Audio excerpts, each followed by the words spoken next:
Fala galera, beleza? Deixa eu me apresentar para vocês. Meu nome é Dalton, sou professor de História e eu estou aqui para levar esse curso, até a finaleira, ensinar vocês História Geral. Eu vou dividir essa matéria, essa parte da História com o Shang. Então o Shang vai trabalhar História Geral 2, eu vou trabalhar História Geral 1. Da onde que eu começo? Eu começo da introdução da história, vou passar ali pela pré-história, Idade Antiga, Idade Média, e vou até a finaleira da Idade Moderna, passando um pouquinho ali, chegando em Napoleão, que é o ponto que o Shang vai partir com vocês. Então acho que dessa maneira vai ficar mais fácil vocês acompanharem, a gente vai conseguir avançar melhor o conteúdo, e tenho certeza que vai ser um curso bem proveitoso, todo mundo aqui vai conseguir os resultados que está almejando aí nos vestibulares de final de ano, beleza?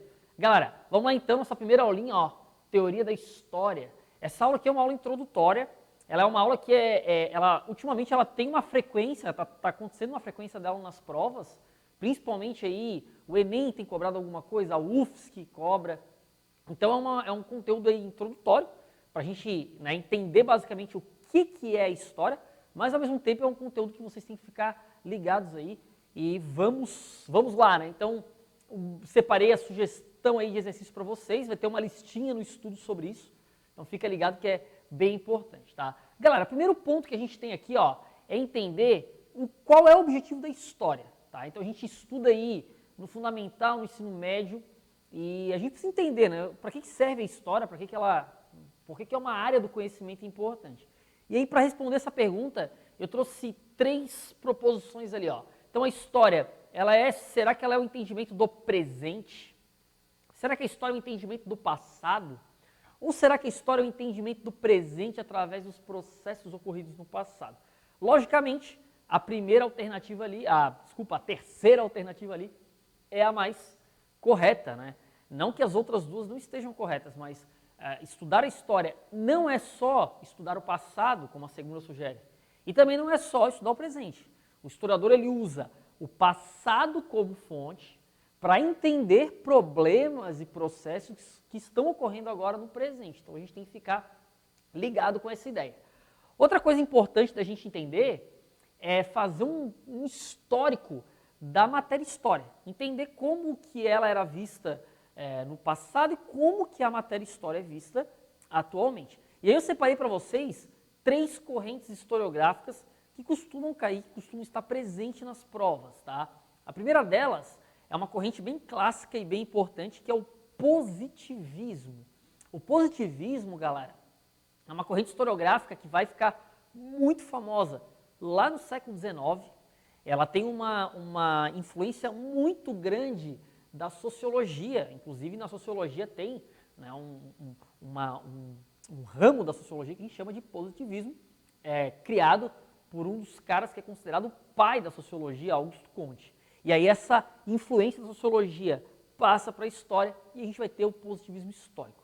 Trouxe algumas características para vocês desse positivismo histórico. Então, primeiro ponto ali, os historiadores do século XIX, eles acreditavam que o estudo histórico, ele criava o que a gente chama de verdade histórica.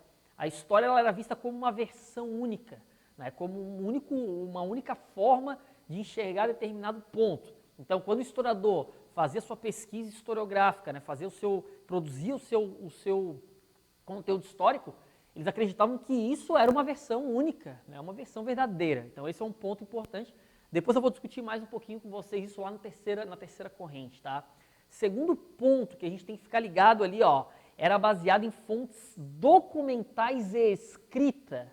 Então, para os historiadores do positivismo, a única fonte considerada fonte histórica, de fato, para ser utilizada realmente na produção do conhecimento histórico, eram fontes escritas.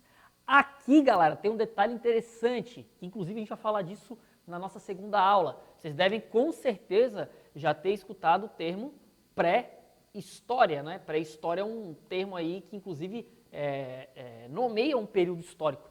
E esse termo pré-história, ele vem justamente dessa ideia do positivismo. Porque a ideia de pré-história é que, nesse período, a gente não tem escrita. Se a gente não tem escrita, o que os positivistas falavam? Isso aqui está anterior, né? Está antes da história. Então, é um termo só para vocês entenderem como essa corrente historiográfica ela, né, acabou tendo uma influência ali. Outro ponto que é bem importante, ó, neutralidade com o conhecimento. Tá? Vocês provavelmente vão ver isso também em sociologia, mas aqui tem um ponto que eu acho primordial e que as provas estão cada vez mais cobrando, que é essa ideia de que o conhecimento para os positivistas, ele era neutro, ele era, não tinha nenhuma, o historiador ele não tinha nenhuma concepção dele colocada ali naquele conhecimento. E a gente sabe que isso é impossível, tá? Essa ideia de neutralidade do conhecimento, ela é uma ideia que atualmente já não se considera mais dentro da história que exista essa neutralidade. Vou dar um exemplo para vocês entenderem. Imagina eu, um historiador, fazendo uma pesquisa histórica sobre a escravidão, por exemplo. E imagina que eu estou fazendo isso lá no Brasil da década de 20, 30. E eu sou neto de escravos. Ou eu era neto de dono de escravos, né? Essas duas situações que eu falei para vocês, será que a relação que o historiador vai ter com aquele assunto vai ser diferente dependendo da posição que ele está, sendo neto de escravo, sendo neto de donos de escravo? Óbvio que sim, né, galera? Esse exemplo que eu estou dando para vocês, ele é um exemplo, inclusive, que a gente tem na história do Brasil. Então, quando tu vai olhar, por exemplo, os historiadores que produziam conhecimento lá na década de 30, 40, existia muito essa relação, porque a escravidão tinha acabado há 40, 50 anos atrás. Então, existia muita relação desses historiadores com esse tema, e isso acabava, obviamente, influenciando a produção do conhecimento histórico, tá? Então, é só um exemplo para vocês entenderem como essa ideia de neutralidade ela é uma ideia que hoje já não é mais tão aceita, já é, né, contestada, mas que na época do positivismo era uma das ideias que os historiadores tinham, que essa neutralidade existia. Outro ponto ali importante, ó, século XIX, vocês estão vendo isso com o Chang agora, inclusive, né? O Chang está trabalhando com vocês no século XIX. E um dos pontos importantes do século XIX é que nesse momento a gente vai ter a formação, a gente vai ter um momento ali de euforia do nacionalismo na Europa, principalmente. E os historiadores positivistas, eles estão justamente nesse momento. Então a ideia da história era justamente criar, né, uma narrativa que exaltasse os estados europeus que estavam ali recém-formados. Então era criar uma história da nação, era criar uma história heróica. É por isso que o positivismo, galera, tem um ponto também que é bem importante, é uma corrente historiográfica que trazia muito a ideia de uma história de grandes nomes, tá? Reis, generais. Então, grandes nomes, grandes personalidades eram o foco da história positivista.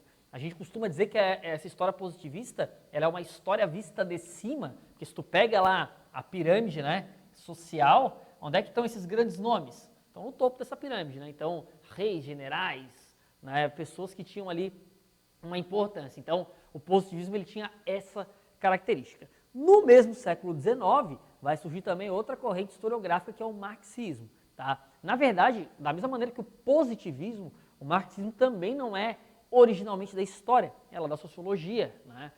A gente tem no positivismo Augusto Comte, no caso do marxismo, Karl Marx. Só que o marxismo vai ter uma influência também nessa concepção histórica. Então, o marxismo ele também acaba trabalhando esses pontos, né, que vão acabar influenciando essa história. Então, a história marxista, ela tem aquela ideia de conscientização de classe, né? O marxismo ele trabalha muito com esse termo, né, a ideia de classe, foco no modo de produção. Os historiadores marxistas, eles queriam entender como é que funcionavam esses modos de produção, né, começando lá do modo de produção primitivo, chegando até o modo de produção capitalista, que é o que eles estavam vendo ali no século XIX, e evidenciando sempre um dos elementos que é extremamente importante para o marxismo, que é a ideia da luta de classe. Né? O próprio Marx, quando escreveu lá o Manifesto Comunista, que ele estabelece? Que a luta, né, que a história da humanidade é a história da luta de classe. Né? Então, a luta de classe é um dos elementos importantes. Então, os historiadores que vão se ater nessa lógica do marxismo, eles sempre vão procurar evidenciar essas questões da luta de classe. Tá? Galera, tanto o positivismo quanto o marxismo são correntes do século XIX. Tá? Então, elas surgem no século XIX, não quer dizer que elas não avançam para o século XX, avançam, né? O próprio marxismo vai avançar para o século XX também, mas são correntes que vão surgir ali no século XIX. Quando a gente chega no século XX, a gente tem a terceira corrente historiográfica, e essa é a mais importante das correntes, tá? Então ela é a que mais está sendo cobrada atualmente, e ela é uma concepção de história, não que ela surgiu e não mudou, né, do começo do século XX até agora, mudou bastante alguns pontos, mas ela é uma concepção que ainda é muito utilizada. Então as provas vão trazer bastante essa terceira corrente, que é a famosa Escola dos Zanelli, ou vocês podem também encontrar o termo Nova História, tá? Nos materiais aí didáticos, né, nos livros, é muito comum esse termo Nova História, beleza? A gente vai estar falando da mesma coisa, né, falando também de Escola dos Zanelli. Essa Escola dos Zanelli, ou essa Nova História, ela é uma corrente francesa, ela vai surgir, vai ser fundada ali por dois franceses, tá? Um cara chamado Marc Bloch, gravei o nome desse cara, depois eu vou falar um pouquinho mais sobre ele. E o outro cara chamado Lucien Febvre. Tá? Os dois eles eram, né, historiadores, viviam ali na Europa no começo do século XX. E antes de eu continuar falando da corrente historiográfica, o que é importante a gente lembrar? O que está acontecendo no começo do século XX? Né? Lembra que a gente começa já basicamente no século XX com uma guerra, a Primeira Guerra Mundial, começa em 1914 e vai até 18. Aí depois a gente tem Revolução Russa, crise 29, que não é na Europa, mas impacta muito a Europa. A gente tem a formação do nazifascismo, né, Itália e Alemanha. Então a gente está tendo bastante coisa nessa primeira metade do século XX, até chegar onde? Segunda Guerra Mundial. Então tudo isso, né, acaba desembocando depois na guerra. Tá? Então tanto o Marc Bloch quanto o Lucien Febvre, eles estão nesse contexto. Essa Escola dos Zanelli, ela vai ser formulada, ela vai ser uma concepção histórica criada justamente no final da década de 20, no começo da década de 30. Então é bem nesse momento que a Europa está fervendo, o negócio está pegando fogo, é que vai acontecer, né, que vai surgir essa corrente historiográfica. Primeiro ponto que a gente tem que ficar ligado é uma corrente que problematiza o historicismo. Então lembra aquilo que eu falei anteriormente lá da escola do positivismo, né? O historicismo que eles estão problematizando é toda essa tradição histórica que vem lá do positivismo. Então toda aquela ideia, né, de que só são os grandes nomes, somente fonte escrita, né, uma história que ia servir aos propósitos da nação, tudo isso começa a ser contestado, tanto pelo Marc Bloch quanto pelo Lucien Febvre. E como é que isso acaba sendo divulgado? Através de uma revista, que é essa que está na capa aqui para vocês, ó, do lado, ó, a revista dos Zanelli, por isso o nome inclusive Escola, né? Opa, passei aqui. Por isso que o nome é Escola dos Zanelli. Então uma revista vai acabar sendo, né, divulgada nesse sentido e vai acabar dando essa divulgação que a Escola dos Zanelli vai acabar ganhando na Europa. Tá? Quais são as mudanças que essa visão, então, historiográfica faz em relação à visão principalmente positivista do século XIX? Um dos pontos que eu acho que é mais importante, até trouxe aqui para vocês, marquei em vermelho, tudo que é produzido pelo ser humano é considerado fonte histórica. Então esse aqui é um dos pontos, eu acho que, mais importantes. Tá? Lembra que o positivismo só considerava fonte histórica a fonte escrita. A Escola dos Zanelli, né, Marc Bloch e Lucien Febvre, eles vão ampliar isso. Qual era a lógica que eles usavam? Bom, se a história é o estudo do ser humano no tempo, então eu tenho que estudar o ser humano no tempo através da história, entender os processos, né, do passado, influências que eles têm no presente, eu não posso restringir somente a escrita como uma única forma de estudar a história. Eu preciso ampliar, né, as fontes, e aí eles ampliam para tudo que é produzido pelo ser humano. Então, uma caneta é uma fonte histórica. Tá? Um apagador, um computador, qualquer coisa que é produzido pelo ser humano é fonte histórica. O historiador ele consegue utilizar aquilo para entender os elementos do passado. Né? Fonte escrita continua sendo fonte histórica? Continua. É uma fonte histórica como outra qualquer, mas eles ampliam. Né? E aí, vocês não precisam decorar isso, tá? Não precisa ficar se estressando em decorar as fontes e tal. Não precisa, só entende que tudo que é produzido pelo ser humano é fonte histórica e já está tudo certo. Mas olha só, a gente tem as categorias, né? Então, o que a gente pode chamar, né? Deixa eu dividir aqui. O que a gente pode chamar de fonte histórica? histórica.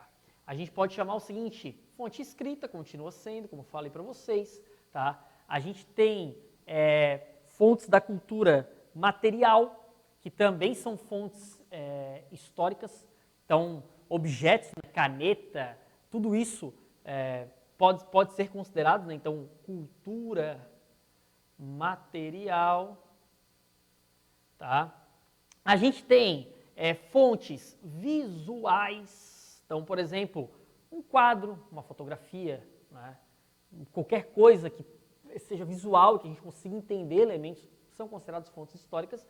E a gente também tem fontes orais, tá? Então, a gravação, uma entrevista, ficou gravado, é fonte oral. Então, ampliou-se aquilo que é considerado fonte histórica. Isso é um elemento aí bem importante, tá? Tem questões que cobram isso, vocês vão ver daqui a pouco. Outro ponto também importante, história vista de baixo. Lembra que os historiadores do positivismo sempre olhavam somente para os grandes nomes. Para a escola de Zanelli, toda a sociedade é importante para entender os aspectos históricos. Então, por que a gente chama de história vista de baixo? Na pirâmide social, os positivistas viam só aqui em cima. Na escola de Zanelli, não. A gente tem toda a pirâmide social sendo importante, né? Vista, inclusive, aqui embaixo. Né? Por isso que a gente chama história vista de baixo. Beleza? Trouxe aqui uma questãozinha para vocês verem como é que isso acaba caindo. Tá? Então, olha só. Questão da UDESC 2018.1. É uma questão super tranquila, super simples, mas só para vocês entenderem como é que eles cobram. O conhecimento histórico, acadêmico ou científico é construído prioritariamente por meio de práticas de investigação e análise. Para a construção do conhecimento histórico, as fontes ou vestígios são, portanto, elementos fundamentais. Analise os itens abaixo e coloque V para o que for fonte histórica e F para o que não for fonte histórica. Como eu falei para vocês, não precisa decorar isso aqui. O que é importante vocês saberem? Que tudo que é produzido pelo ser humano é fonte histórica. Então vamos lá, jornais e revistas, fonte histórica. Fotografia, fonte histórica. Documentos oficiais de Estado, fonte histórica.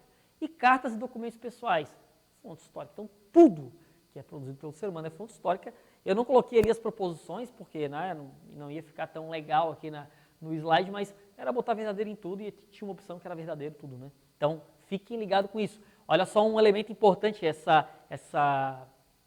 terceiro ponto aqui, ó, documentos oficiais de Estado, talvez eles botaram para justamente tentar confundir, justamente porque no positivismo, documentos oficiais de Estado eram as principais fontes históricas. Só que na escola de Zanelli, eles consideravam também, né? Só que eles ampliaram o que era fonte histórica, beleza?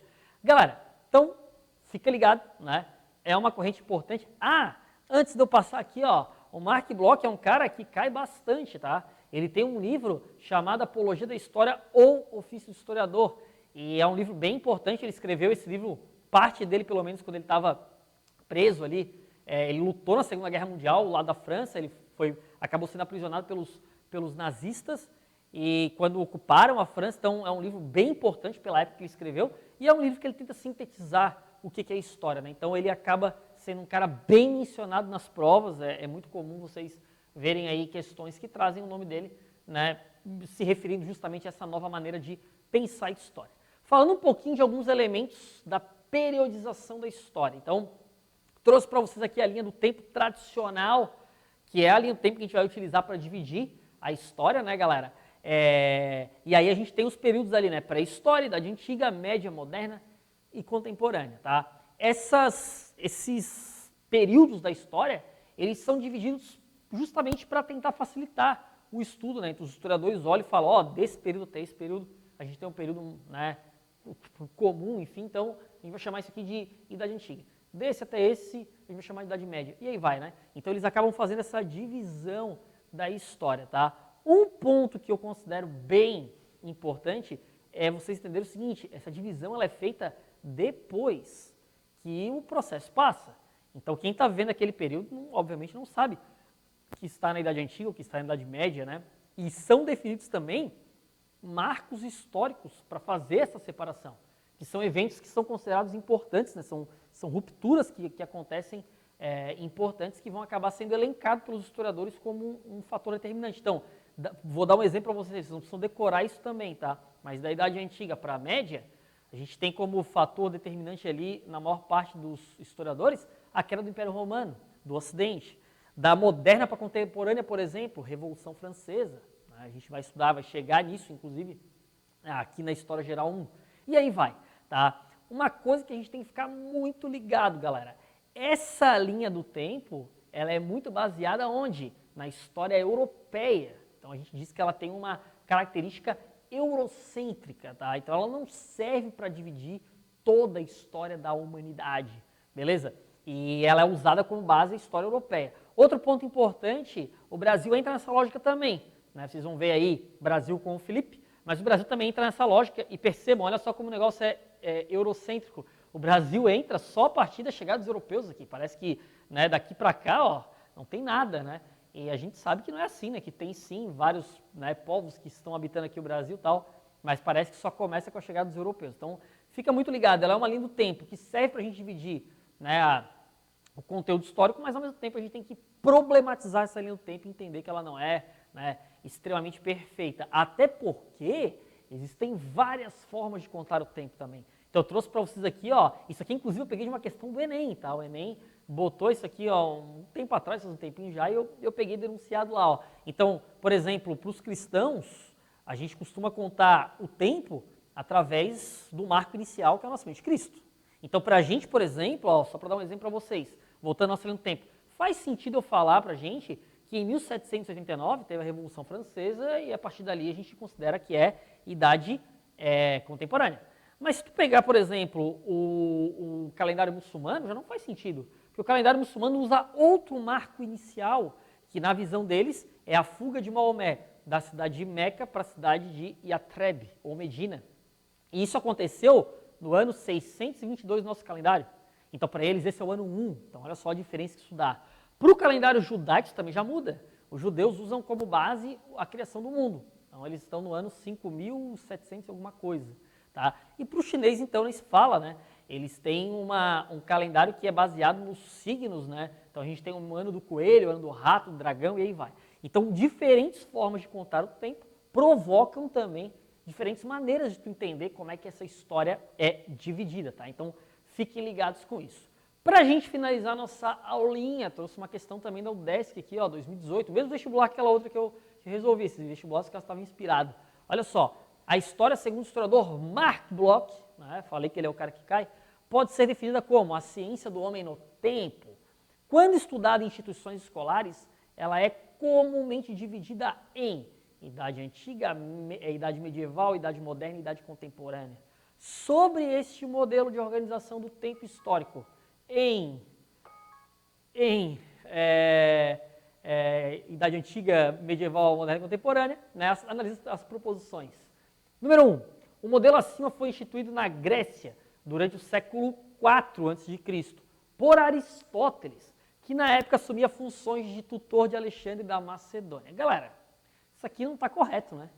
Lembra que eu falei para vocês que a divisão ela ocorre sempre depois que passa o período. Então não tem como a gente falar que essa divisão de história antiga, média, moderna e contemporânea foi feita na Grécia, lá, né, por Aristóteles, sendo que Aristóteles estava aqui na Idade Antiga. Não tinha como ele fazer essa divisão. Então, é uma questão ali sem pé nem cabeça. Né? Então, a A1, obviamente, não está verdadeira. A2, a adoção deste modelo demonstra o forte vínculo existente entre os programas escolares de história e a tradição europeia, na medida em que as idades são organizadas a partir de processos ocorridos majoritariamente no continente europeu. Olha só, vamos voltar ali na nossa linha do tempo. Vamos ver se essa questão está correta. A passagem da pré-história para a Idade Antiga é a criação da escrita, que aconteceu na Mesopotâmia, atualmente no Iraque. Então não foi na Europa. A passagem da Idade Antiga para a Média é definida com a queda do Império Romano do Ocidente. Opa, Europa. A passagem da Idade Média para a Moderna, ela tem vários marcos históricos, tá? Pode ser a queda de Constantinopla, pode ser grandes navegações, pode ser reforma protestante, pode ser renascimento. Não tem um consenso. Todos que eu falei aqui, Europa também. Né? Da Idade Moderna para a Contemporânea, Revolução Francesa. Também, né, Europa. Então, o que a questão colocou ali? Que majoritariamente esses processos são ocorridos no continente europeu. Por isso que a gente pode dizer que essa linha é uma linha eurocêntrica. Então, ó, corretíssimo. Então a 2 está correta. E a 3, o modelo citado foi desenvolvido e institucionalizado em 1837 pelo Instituto Histórico e Geográfico Brasileiro e refere-se exclusivamente aos processos ocorridos a partir do descobrimento do Brasil em 1500. Galera, também sem pé nem cabeça, tudo falso, né? Não foi feito aqui pelo Brasil, né? Não foi institucionalizado como ele coloca ali. Outra coisa, tomem cuidado com esse tipo de palavra, ó. Essas palavras aqui, galera, ó, quando elas aparecem nas provas de história, né, obviamente, elas geralmente estão erradas, as proposições, tá? Exclusivamente, né? Não tem exclusivamente, não dá para te afirmar uma coisa assim tão taxativa. Então, também está errado. E outra, né? Quando ele coloca ali, ó, ocorridos a partir do descobrimento do Brasil em 1500. Claro que não, a gente tem outros períodos que vieram anteriores, inclusive, né? 1500 já está dentro da idade moderna, né? Então a gente tem pré-história, antiga, média, que vem anterior, beleza? Então fica ligado com isso, tá? Que é uma questãozinha que pega o Enem, cobra muito isso, tá? Enem, o 10, que nos vestibulares em geral costumam cobrar para vocês, para saberem se vocês sabem essa problematização aí da linha do tempo, beleza? Galera, terminamos nossa primeira aula, tá? Essa aula é uma aula mais introdutória. Vocês viram que lá no começo da aula eu coloquei para vocês as sugestões de exercício. Então façam aqueles exercícios que estão lá sugeridos no CocMil. Vocês também vão ter uma lista, tá, de estudos, de questões no estudos para resolverem. E ali eu vou priorizar questões do Enem e de outros vestibulares para vocês verem como é que cai, como é que é a linguagem, beleza? Espero que vocês tenham gostado, galera. Tá sendo muito legal essa experiência aí, né? Vamos junto, tá todo mundo junto aí. Tenho certeza que final do ano essa vaga vai ser de vocês, beleza? Grande abraço, valeu, galera. Até mais.